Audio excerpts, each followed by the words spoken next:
안녕하십니까, 김현선입니다. 대전, 세종, 충남 400만 지역민들과 함께 만들어가는 시사 프로그램 시사엔대사남. 오늘도 지역민들의 날카로운 질문과 제안, 또 놓치지 말아야 할 우리 지역 이슈의 중심으로 들어갑니다. 지난 여름부터 집 주변에서 무언가 썩는 악취가 나기 시작했다며 호소하는 주민들이 있습니다. 이 마을에 어떤 문제가 있는 것인지 이럴수 이슈에서 만납니다. 안녕하세요. 저는 안궁오리 이 마을의 이장을 맡고 있는 전병인입니다. 저희 마을에 올해 들어 갑자기 쓰레기산이 쌓여 있어서 주민들이 여러 가지 불편을 겪고 있습니다. 관계기관에 진정도 하고 항의도 해보고 하였으나 언제까지 되겠다는 확답이 없고 잘 처리해보겠다는 이런 얘기만 듣고 있어서 관계기관에서 확실하게 좀 대답 좀 해주셨으면 좋겠습니다.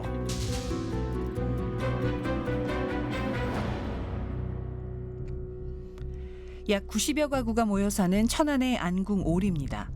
이곳 주민들은 몇 달 전부터 마을 한가운데 쓰레기산이 생겼다며 답답함을 호소하고 있는데요. 주민들이 가리키는 곳을 보니 언뜻 봐도 쓰레기가 수십 미터 높이로 쌓여 있습니다. 주민들이 이 길로 운동을 다니는데 여기로 가다 보면 저 공장 앞을 지나가려 보면 냄새가 진동을 해가지고 코 입을 다 막고 다녀요. 점점 이게 쌓여 가다 보니까 비도 왔잖아요, 여름에. 그때 냄새가 무지 나갔고요. 마스크 써도 숨을 못 쉬고. 농촌 마을에 왜 이런 쓰레기 더미가 쌓여 있는 걸까요? 주민들은 어느 날부터 마을에 화물차가 자주 드나들었고 고물상인 줄 알았던 곳에 폐기물이 쌓이기 시작했답니다. 그 후 인근에 사는 주민들은 한여름부터 지금까지 창문도 열지 못할 만큼 악취에 시달리고 있습니다. 이거 열어놓으면 살지를 못하지 지금. 여기 좁은 머리잖아. 저거 요 뒤까지 쌌잖아 여기. 우리 애들이 사다 줬어요. 엄마 여기면 냄새가 너무 나니까는 이거 써야 된다고. 금방 있는 사람들이. 요 금방에. 못 열어요 우리는. 문 항상 닫고 살아요. 앞에 차 댕기지 그거 댕기지 여기는 먼지를 못 그냥 그렇게 닫아도 세니까 먼지가 너무 세니까 못 열고 살아. 마을 한복판에 흉물스럽게 자리한 쓰레기산. 이곳에 방치된 양은 약 4,800톤으로 폐합성 수지 등의 사업장 폐기물인 것으로 알려졌습니다. 주민들은 쓰레기산이 마을 경관을 해칠 뿐 아니라 각종 환경 피해를 준다며 분통을 터뜨리고 있습니다. 처음에 들어올 때 이게 고물상이라고 했기 때문에 그냥 우리 동네는 진짜 어째 들어오는 곳마다 고물상만 들어오냐 그랬었거든요. 그랬는데 저거 이게 쌓여 올라가다 보니까 그러니까 알은 거죠. 그전에는 요 밑에 있을 때는 몰랐어요. 실제 쌓인 거는 그 전에서부터 쌓여 있었는데 지금 보시다시피 이렇게 펜스를 쳐놨으니 어느 날 8, 9월 달서부터 그 위로 막 높이 올라오니까 장비가 올라와 쌓고 있으니까 뭐 이상한 쓰레기를 갖다 놓는 것보다 하고 좀 주의 깊게 살펴보다가 이게 잘못된 거다 싶어서 이제 그때부터 주민대책위원회를 9월 달에 이제 해서 이제 시에다 우리가 진정을 넣은 거죠. 뒤늦게 불법 폐기물의 존재를 알게 된 주민들은 업체 측에 시정을 요구했습니다. 추가 반입을 막기 위해 농기계로 진입로를 막으며 강하게 반발하기도 했죠. 하지만 업체는 곧 치우겠다면서 차일피일 미루기만 했습니다. 주민들은 악취와 침출수 우려를 걱정하며 천안시에 민원을 제기했습니다. 폐기물 처리팀은 어떤 조치를 취했을까요? 허가를 받지 않고 또 그 원래 고물상짜리인데 그 수출용인지 어쩐지 일단 수출 포장되어 있는 폐합성 수지류를 갖다가 그 고물상 부지 안에 적치해 놓은 상태죠. 9월 달에 경찰에 고발 조치했고요. 그다음에 이제 청문 의견 제출 기회를 줘서 10월 달에 그 처리 명령을 내린 상태입니다. 천안시는 불법 폐기물 조치 명령과 함께 무허가 업체 관계자를 폐기물 관리법 위반으로 고발했습니다. 불법 폐기물을 원래 사실은 돈을 주고 정상적으로 처리를 해야 되는데 그 배출자로부터 이제 어떤 그 돈을 벌기 위해서 현금 거래를 하면서 바로 차 한 대당 얼마씩 해서 현금 거래를 하면서 그렇게 돈을 벌기 위해서 싸놨다고 얘기를 합니다.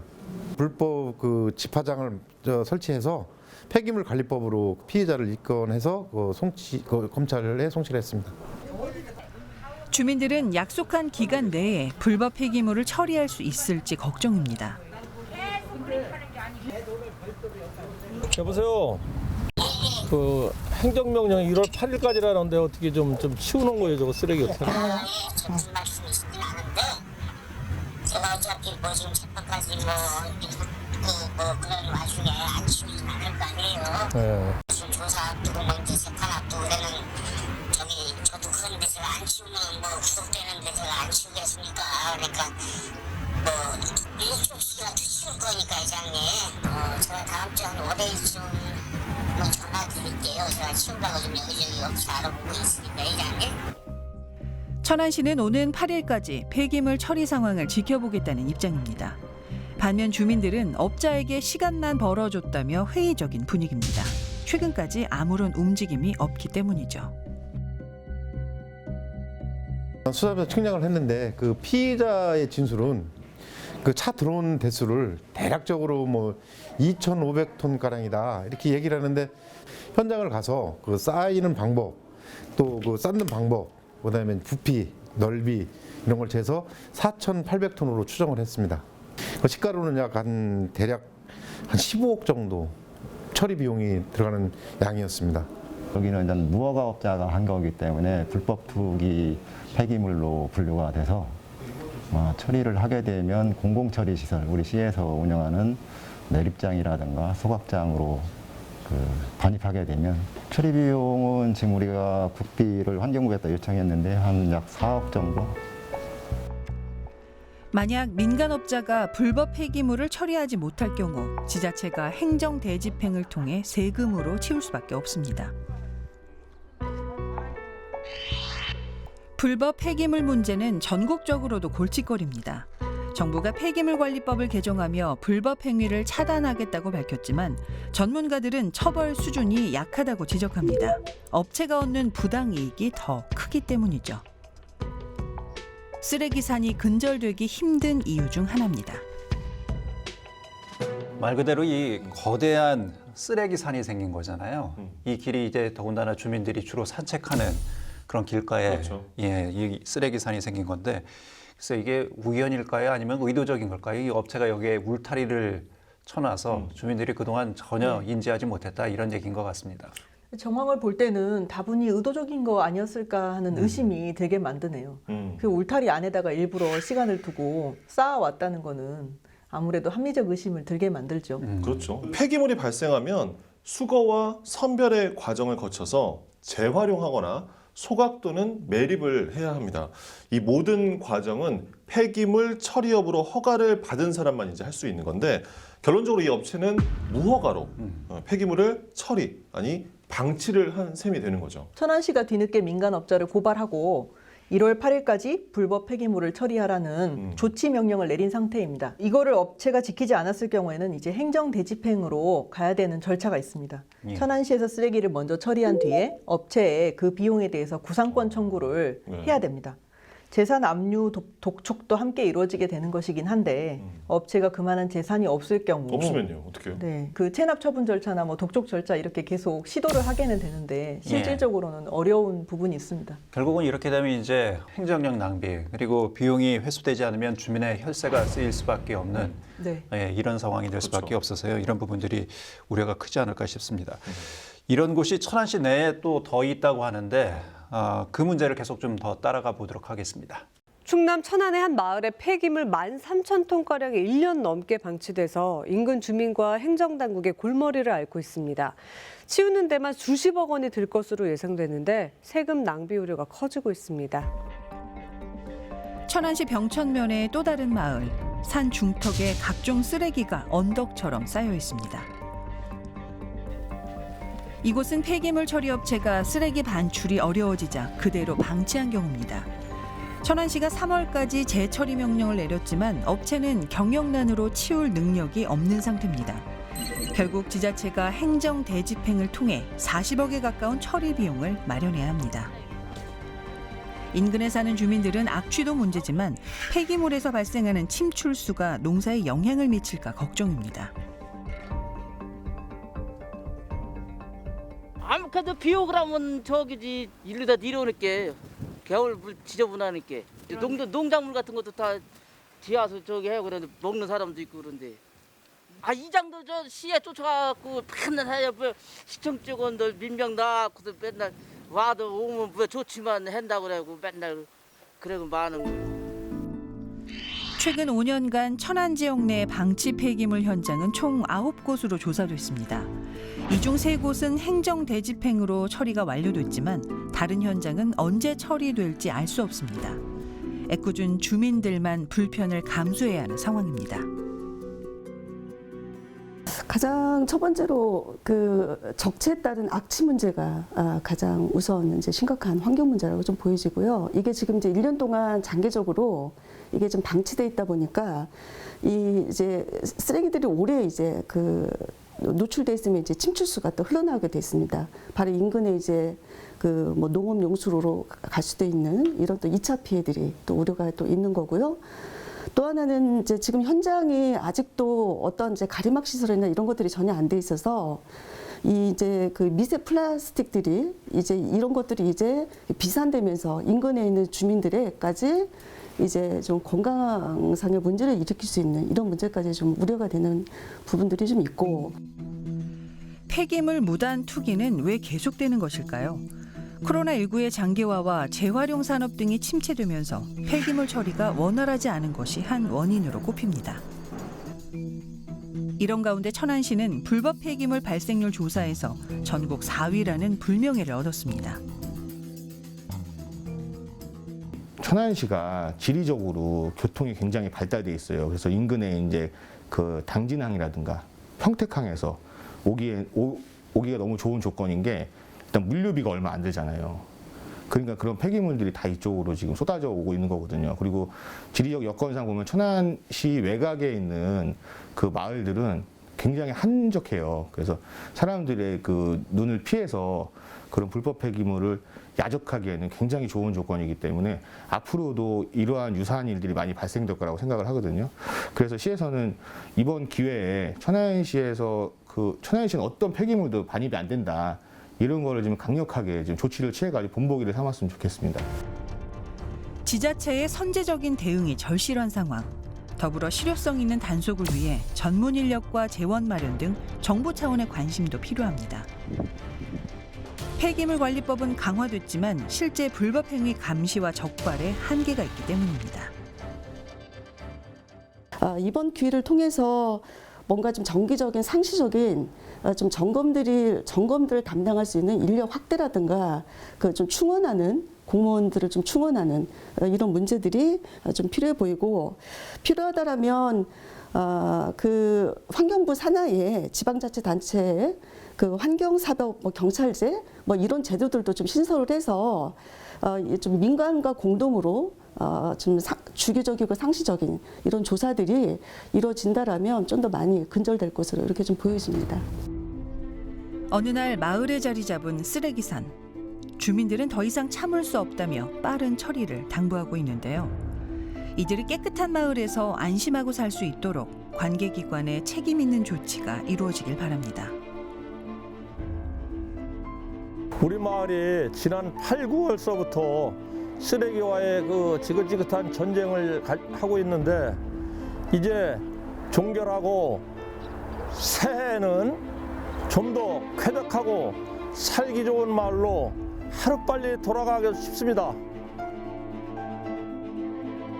천안시의 불법 폐기물 발생률이 전국 4위. 참 불명예스러운 순위이죠.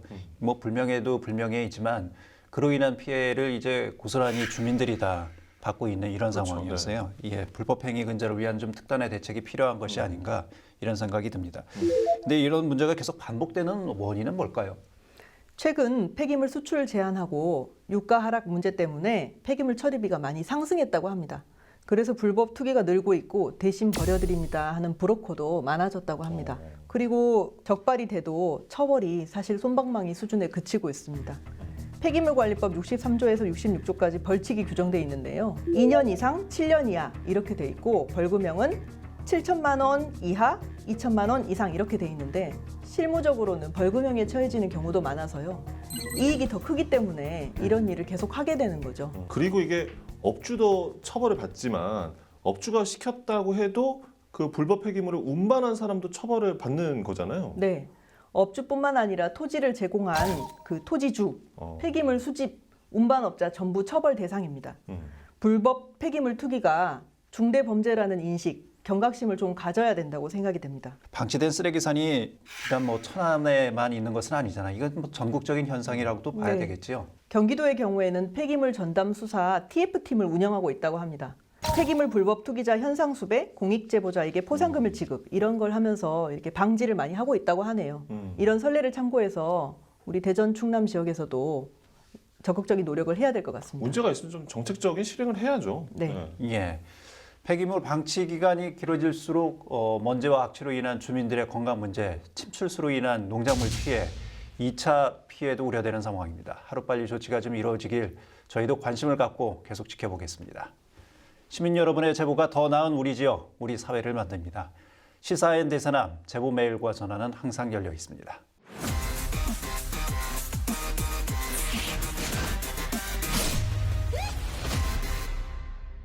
우리말 중에 암니옴니라는 표현이 있습니다. 이것저것 속속들이 캐묻는 모양이라는 의미인데요. 대전, 세종, 충남 어디든 찾아가서 알려지지 않은 부조리한 문제들을 암니옴니 따져 묻는 시민늦보 불청객 영상으로 만나보겠습니다. 네, 저는 지금 대전광역시청 앞에 나와 있습니다. 불법 광고물 제로 청정도시 대전. 현재 대전시에서 펼치고 있는 운동인데요. 대전시에서는 이 각종 불법 광고물 때문에 이 도시 경관이 훼손되고 또 도시의 품격이 저하된다면서 24시간 자동전화 안내 시스템과 불법 현수막이 없는 청정지역 20곳을 지정해 운영하고 있습니다. 그런데 과연 대전에서 이 불법 광고물 정말 사라졌을까요? 오늘 시민늦보 불청객 시간에서는 이 대전에서의 불법 광고물 실태에 대해서 한번 파헤쳐 보도록 하겠습니다.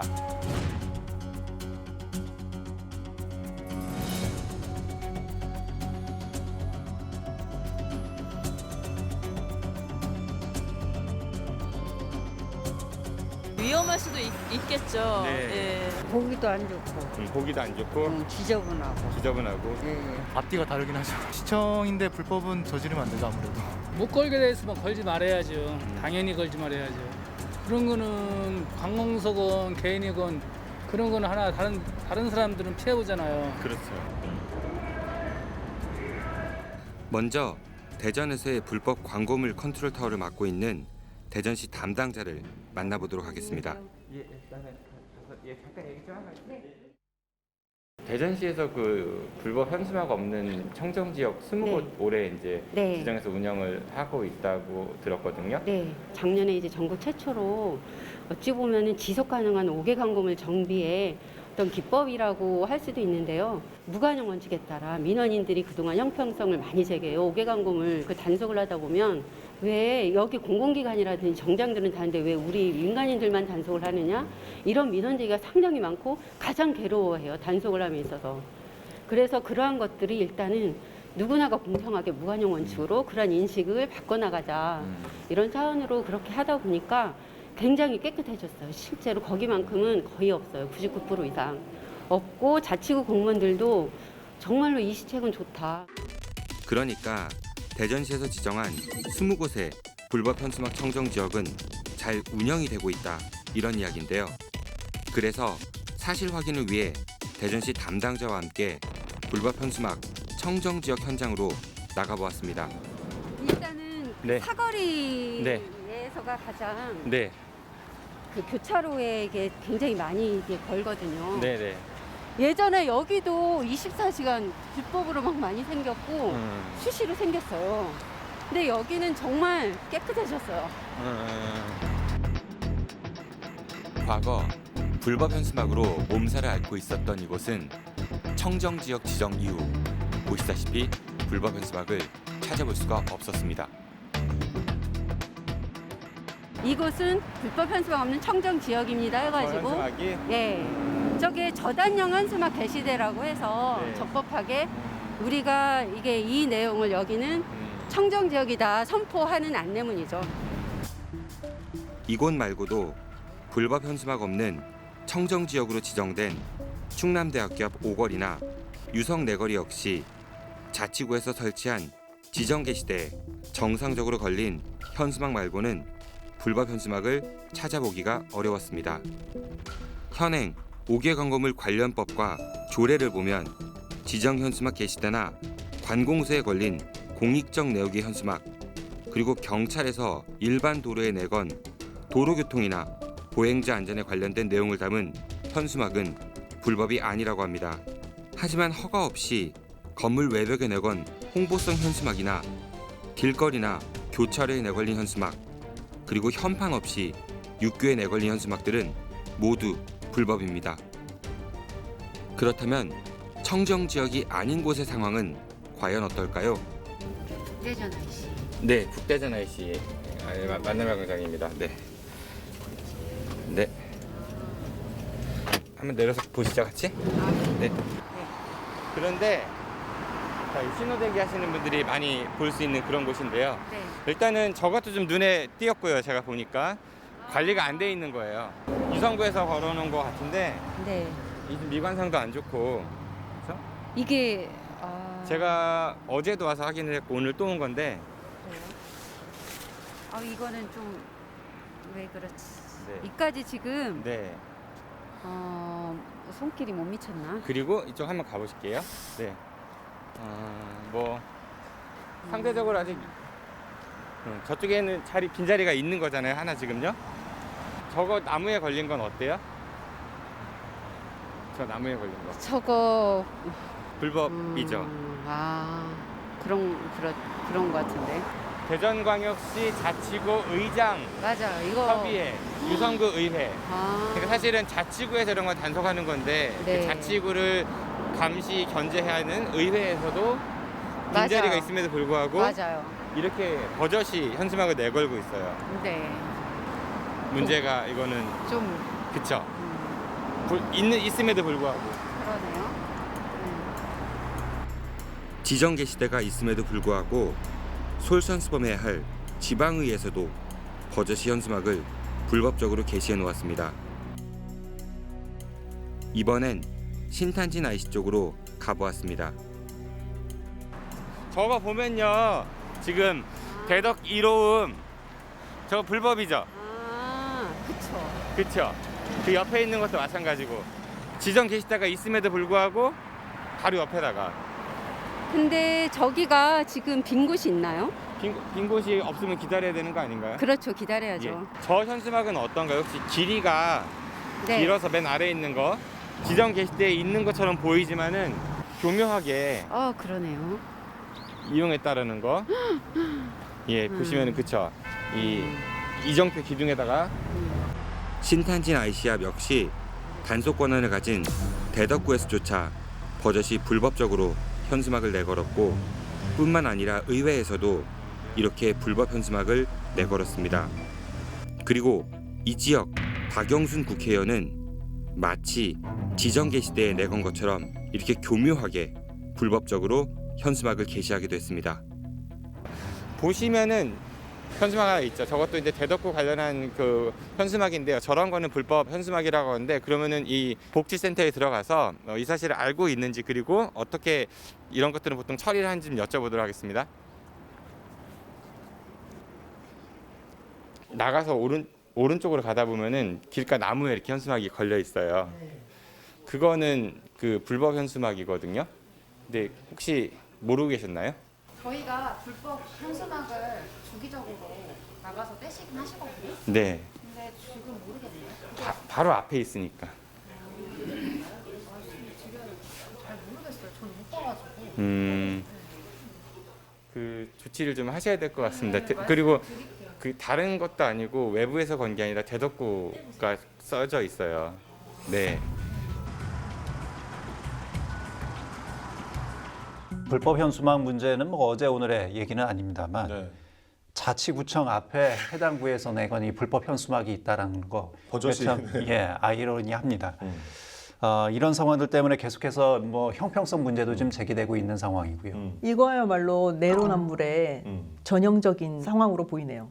정치인이나 정당, 지자체에서 한 것은 괜찮고 상업적인 현수막은 안 된다? 그러니까요. 이거는 시민 입장에서 불편 초래하는 면에서는 아무것도 다를 게 없는 거거든요. 보행에도 지장이 되고 운전 시야도 방해되고 시민 불편 초래하는 데 마찬가지인데 통계치를 살펴봐도 실제 불법 현수막의 70% 이상이 공공 현수막이라고 합니다. 네, 그래서 이제 대전시에서는 모두에게 이제 공평하게 원칙을 적용하겠다라고 해서 무관용 원칙을 내세웠습니다. 전국 최초로 불법 현수막 청정 지역을 지정을 했는데 딱 그 지역은 이제 잘 지켜지고 있는데 문제는 이제 청정 지역을 제외한 곳들, 지정되지 않은 곳들은 좀 더 폭넓은 감시와 또 점검이 필요하지 않을까 생각이 듭니다. 불법 현수막의 단속의 주체는 각 자치구에 있다고 하는데 그러면 각 자치구는 지금 단속을 어떻게 하고 있는지 한 걸음 더 들어가 보도록 하겠습니다.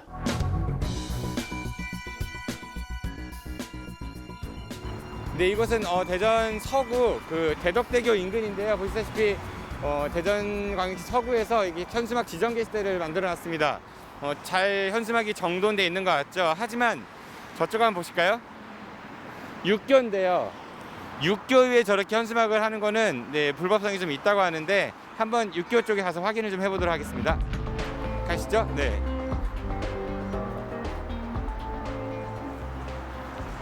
보시면 이렇게 육교 위에 현수막 거는 거는 다 불법이죠. 그러네요. 네. 자, 네. 재즈 콘서트도 안 되는 거죠. 네. 어린이 공공재활병원 물론 좋은 취지긴 하지만은 안 되는 거죠. 네. 옆에 대전 이즈유도 안 되는 거고. 네. 옆에 있는 뭐 이렇게 공연 같아요. 네, 안 되는 거죠. 네. 근데 여기가 굉장히 많은 차량들이 평소에 다니고 있고 이곳 이 면뿐 아니라요. 반대편 면에도 현수막 꽉 차 있거든요. 이곳 대덕대교 인근 육교는 그야말로 현수막 무법천지였습니다. 그리고 상당수의 불법 현수막들 중 대전시나 대전시 관계기관에서 내건 것들이 대다수였는데요.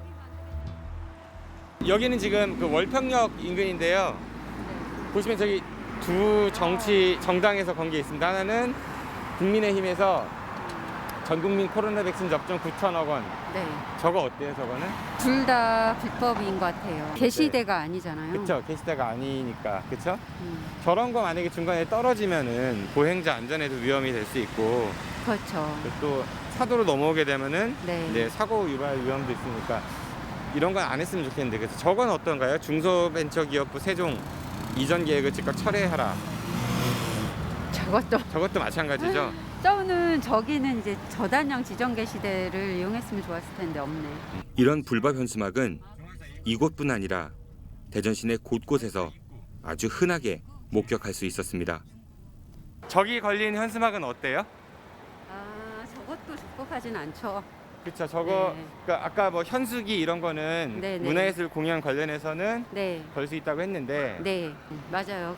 불법인데 그럼 중구 관계자분한테 한번 좀 나와보시라고 네. 좀 말씀드려볼 수 있을까요?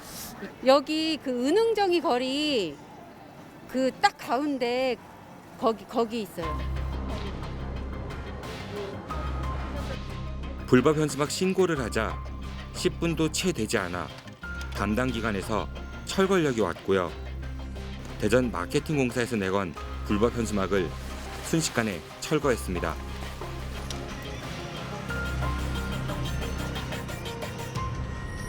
그 공공기관부터 앞장서 가지고 그 불법 행위를 근절해서 일반 시민들도 함께 동참하기를 바라고 있습니다.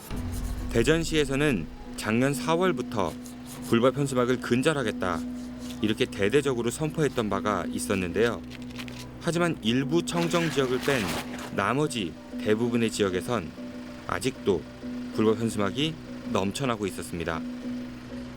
그리고 또 하나, 지정 게시대에 적법하게 걸린 현수막들 중 일부에서는 부적절한 광고 내용들도 확인할 수가 있었는데요. 신용카드 혹은 법인카드에 있는 남은 한도를 가지고 현금화를 시켜주겠다. 0.66% 월 최대 수수료만 받고 이자 부담은 따로 또 내야 된다는 거겠죠. 행정기관에서 만든 정식 게시대에 좀 걸리기에는 부적절한 광고가 아닌가. 내용을 면밀하게 파악을 하지 못했을 부분도 있을 것 같으네요. 이렇게 해서 오늘 하루 종일 대전시 담당자와 함께 대전의 불법 현수막 현장을 돌아다녀 보았습니다. 더 중요한 거는 제가 오늘 느꼈는데 공공기관이 먼저 솔선수범을 해야 되고 더불어서 정당과 정치인들이 먼저 자정해서 그런 노력들을 한다면 시민들이 더 그거를 이제 형평에 맞게 이렇게 단속이 이루어지는 걸 보고 더 참여를 쉽게 하지 않을까 그런 생각들을 해봤어요. 네, 이렇게 해서 오늘 하루 종일 그 대전의 불법 광고물 실태에 대해서 좀 점검을 해봤는데요. 대전시가 진정으로 불법 광고물 제로 청동도시 대전을 지향한다면 대전시 스스로부터가 실천에 옮기면서 동시에 이를 수행할 수 있는 충분한 인력이나 예산부터 편성해야 되지 않을까요? 지자체에서는 새해 달라진 시책들 홍보하기 위해서 그리고 각 정당, 정치인들은 새 인사, 현수막들 정말 많이 내걸죠. 다수 지자체에서는 시민 수거 보상제를 시행하기도 합니다. 불법 현수막과 광고물을 수거해온 시민들에게 포상금을 지급하는 이런 형태인데요. 대전시 역시 월 최대 10만 원까지 보상제를 실시하고 있는 것으로 알고 있습니다. 저는 이제 한편으로 합법적인 이런 지정 게시대를 좀 더 늘리는 방안을 좀 생각해보면 어떨까 하는 생각이 드는데 이런 예가 있더라고요. 전라북도 군산시에서는 아까 우리 화면에서 봤던 저단형 현수막 게시대 있잖아요. 이걸 설치를 이제 많이 늘린 거죠. 늘리면서 소상공인들이 이걸 이용해서 홍보를 할 수 있도록 업체를 선정해서 일주일간 이 게시대를 이용할 수 있도록 하고 있거든요. 이런 좀 발상의 전환, 소상공인들을 위한 정책 고려해 봐야 되지 않을까 싶어요. 예. 명확한 기준에 의한 형평성이 있는 정책, 그리고 무엇보다 공공기관이 솔선수범하는 모습을 좀 보여준다면 시민 의식도 조금씩 좀 변화하지 않을까 싶습니다. 지금 여러분은 시사인 대선함과 함께하고 계십니다.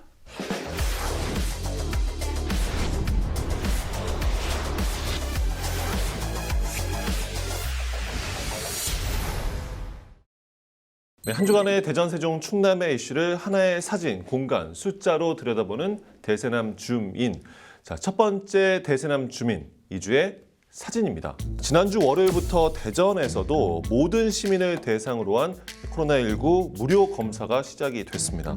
여기 보시면 무증상 일반인 대상이라고 쓰여 있죠. 말 그대로 증상이 없는 시민들을 위한 선제적인 검사입니다. 전화번호만 기재를 하면 누구나 무료로 이렇게 검사를 받으실 수가 있습니다. 예, 이른바 이제 조용한 전파를 막기 위한 공격적이고 선제적인 조치다. 이렇게 이해를 해야 될 것 같습니다. 그런데 임시선별진료소가 한 곳뿐이라서 많이 대기해야 되지 않나 이런 걱정도 있는데 어떤가요?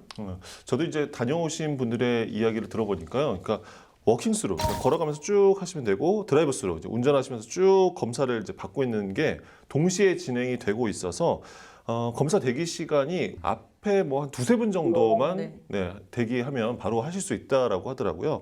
평일은 오전 9시 30분부터 오후 5시까지, 공휴일은 오후 1시부터 오후 4시 30분까지 운영이 됩니다.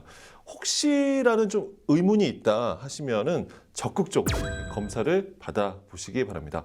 자, 2주의 사진이었고요. 다음은 2주의 숫자입니다. 2년 전 이제 산재로 숨진 고 김용균 씨의 어머니 김미숙 씨가 중대재해기업처벌법의 제정을 촉구하며 단식 투쟁에 돌입한 지 21일째입니다.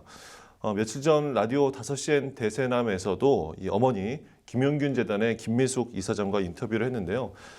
단식을 하신 지가 20일이 다 돼 가서 사실 말씀을 하시기에도 좀 힘에 부치신 그런 목소리셨지만 본인께서 좀 직접 인터뷰를 하시겠다라고 해서 제가 인터뷰를 진행했었거든요. 자신의 아들과 같은 좀 허무한 죽음이 다시는 일터에서 되풀이되지 않게 해달라며 호소를 하셨는데, 하지만 이 중대재해기업처벌법은 지난 정기국회 문턱을 넘지 못했고요.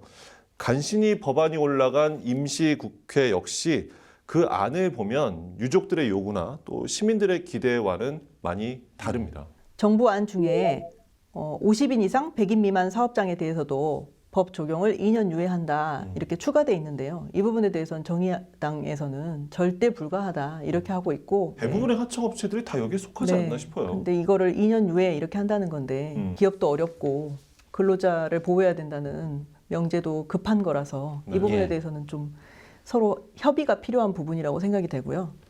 또 공무원 책임 대상 제외 이 부분에 대해서는 논란이 많은데 공무원이 직무유기죄에 해당하는 경우에 처벌할 수 있다 이런 식으로 돼 있는 걸로 알고 있거든요. 네.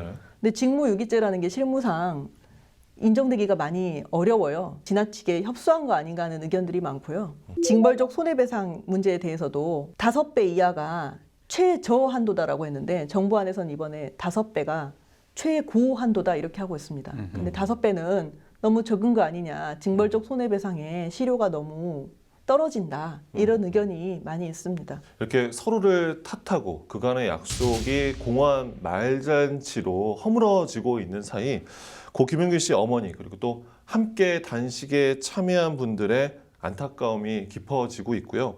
지금도 많은 일터에서 누군가의 가족은 위험한 일터로 내몰리고 있습니다. 자, 매일매일 지쳐가는 21, 2주의 숫자였습니다.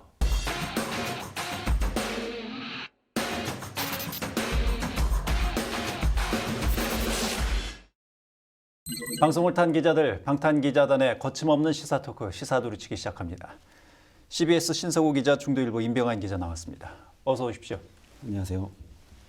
지난주에 대전의 한 어린이집에서 있어서는 안 될 일이 또 벌어지고 말았습니다. 아동학대 사건이었는데요. 이게 CCTV가 공개되면서 국민적 공분을 사지 않았습니까? 예, 대전 동구의 한 어린이집 보육교사가 지난 9월부터 4살, 5살 그 원생 아이들의 머리와 얼굴을 여러 차례 때린 혐의입니다. CCTV를 보면 아이가 앉아있는데 와서 이마를 때려서 몸이 뒤로 젖혀진다든지 맞아요. 아니면 마스크가 벗겨질 정도로 뺨을 때린다든지 이런 장면들이 포착이 됐었고요. 또 어떤 아이는 맞은 다음에 그 색연필을 들고 그 교사 앞에 가서 다소곳이 앉는 그런 장면이 보이기도 했습니다. 네. 그러니까 보면서 많은 분들이 정말 충격적이었고 안타까운 게 특히나 또 주변의 아이들을 화면상으로 보면요. 아이들이 뭐 전혀 놀란다거나 뭐 두려워하는 표정이 아니고 그냥 그대로 있고요. 그러니까 울거나 아이들은 사실 그런 거 보면 막 울고 그러거든요. 좀 뭐랄까요? 태어났다라고 할까요? 그럼 그만큼 자주 있었던 일이라는 거잖아요. 예, 그렇습니다. 아이들도 집에 와서 부모님한테 매일매일 맞았다라는 이야기를 계속해서 반복적으로 했었다고 합니다. 예. 경찰은 그 반아이 7명이 모두 폭력의 피해를 입은 것으로 보고 있고요. 그 엄지와 검지 사이를 깨물어서 자해를 한다든지 또 엄마가 울면서 어린이집하고 통화하는 모습을 보면서 나 때문에 엄마가 마음이 아프고 울고 있다라는 자책하는 모습들도 좀 보였다고 합니다. 예. 그 엄마의 모습을 본 이후에는 더 이상 어린이집에서 맞았다, 선생님이 때렸다 이런 얘기를 하지 않았다고 합니다. 예. 그 전문가들의 얘기를 들어보면 이렇게 학대 피해를 입은 아이들은 어떤 신호를 어른들에게 좀 보낸다고 하는데 그런 전조 증상이 있었다 이런 얘기군요. 예, 아이들이 집에 와서 아이들이 엄마한테 물었다고 해요. 몇 밤 더 자면 어린이집에 안 갈 수 있어? 지금에 와서 보면 그것이 신호였는데 그것을 제대로 알아듣지 못했다라고 부모님들이 자책을 하고 있다고 합니다. 대전 유성구 죽동의 한 아파트 단지 안에 있는 어린이집에서도요. 그 보육교사와 원장에 의해서 17차례 아동학대 사건이 지난해 있었거든요. 그렇죠. 교사와 원장이 학대에 대해서 부인을 하면서 오랜 기간 법적 공방을 벌여왔습니다. 이 사건에서도 학부모들이 하는 공통적인 이야기가 오늘 어린이집 안 가면 안 돼? 오늘 엄마가 좀 돌봐주면 안 될까? 이런 이야기를 아이들이 했었다고 합니다. 저도 새 아이를 키우는 엄마지만 이런 말을 들으면 그게 신호다 이렇게 알아채기는 쉽지 않았을 것 같아요. 단순히 그냥 보챈다. 네, 이런 숨겨진 이유가 있었다는 걸 알고 너무 마음이 아프실 것 같아요. 너무 자책하지 않으시고 앞으로 해결 방법을 모색하시면 좋겠습니다. 예, 원장에 대한 처벌은 지금 어떻게 이루어지고 있습니까?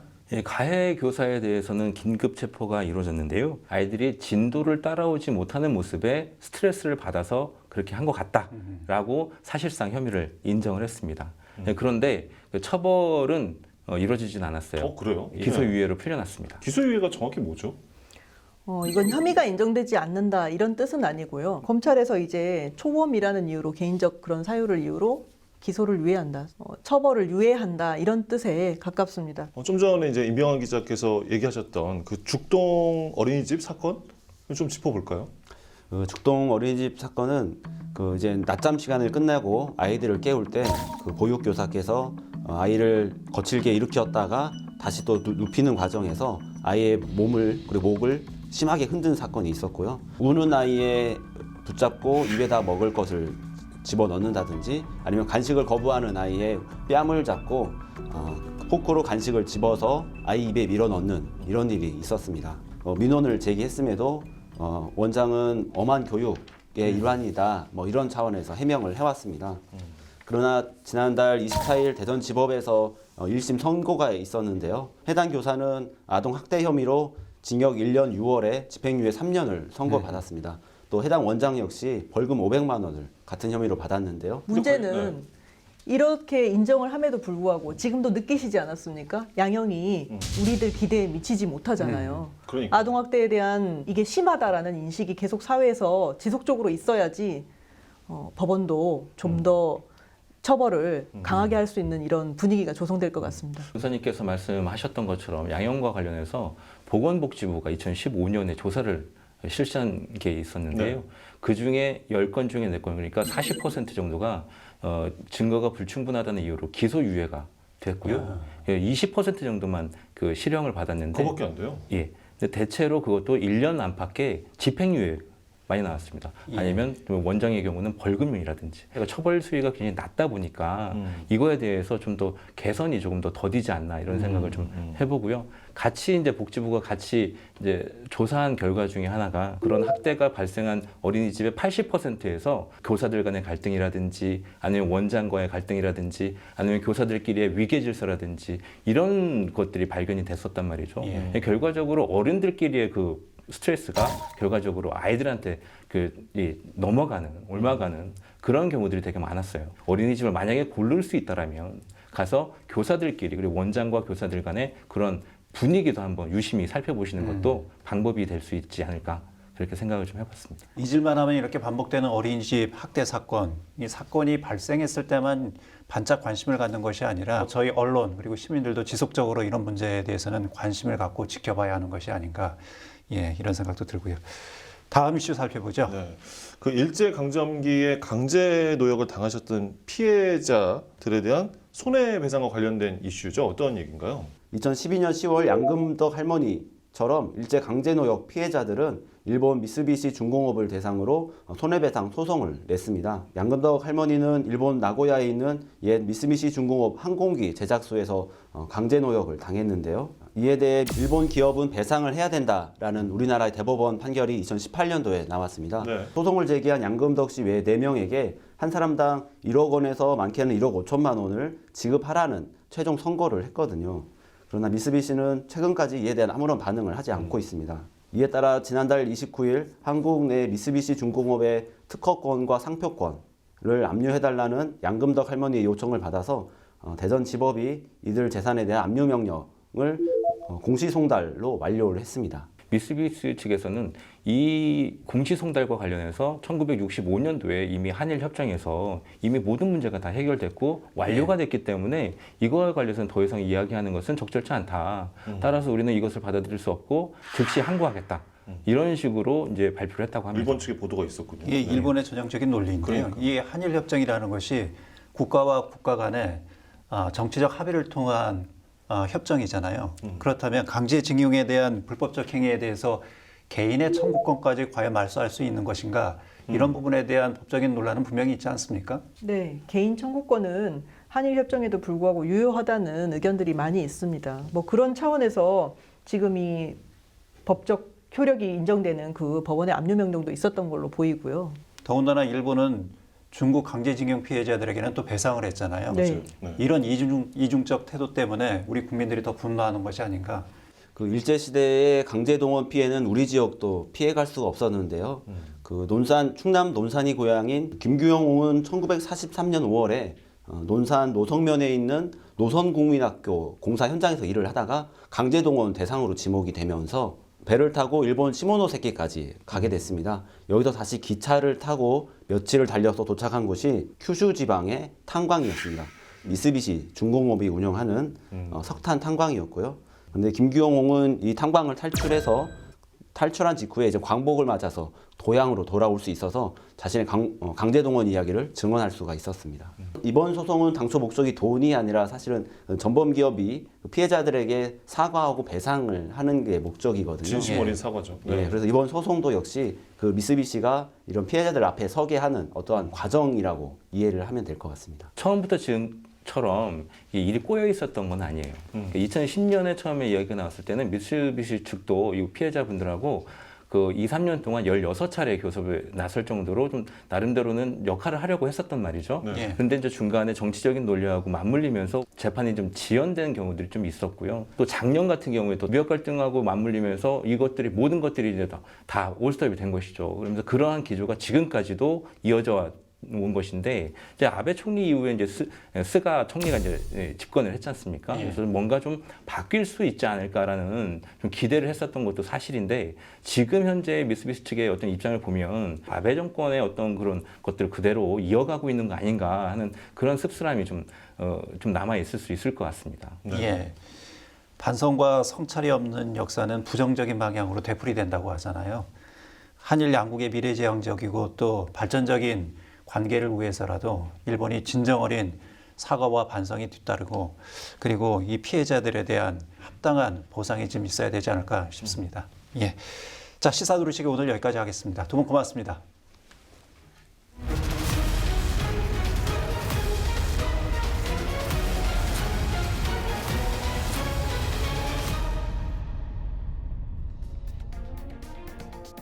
집 앞 거대한 쓰레기산에 일상을 빼앗긴 주민들. 위험한 일터에서 혼자 일하다 목숨을 잃은 아들과 그 아들을 잃고 곡기를 끊은 채 단식 투쟁을 하는 어머니. 내 아이가 뺨을 맞고 우는 모습을 CCTV로 확인해야 했던 아버지. 2021년 새해엔 더 이상 누군가의 소중한 일상을 함부로 빼앗지 않는 사회. 누군가의 뼈아픈 외침에 희망으로 화답할 수 있는 사회가 되길 바랍니다. 시사인 대사남, 다음 주에 뵙겠습니다.